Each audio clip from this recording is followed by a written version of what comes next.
Et aru saada inimesest, tuleb võtta asjadest alguses.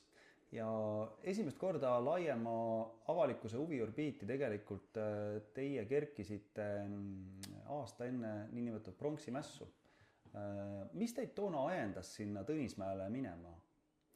Ei, ma olen sellest korduvalt ju rääkinud, et see oli mu vanaema surm, kes siis Siberisse küüditati. Meie perekonna siis varandus rööviti nii-öelda kommunistide poolt ja vanaema küüditati Siberisse. Paljud ikkagi tunnetasid, et ühtepidi sinimustvalgega lehvitamine on isamaaline asi, aga teised leidsid, et te ikkagi käisite seal ise nagu norimas, nokkimas ninast verd.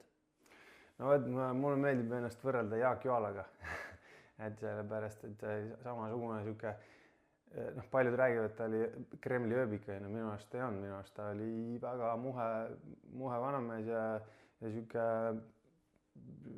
igatepidi Eesti mees, et ma ei tea, miks sihuke asi nagu inimestele pähe torkas, et ta peaks panema talle mingi sildi. Miks ma just võrdlen, et samamoodi ma olen ju tõmmanud metsa sisse ja ütleme, täielikult selja keeranud Eesti rahvale.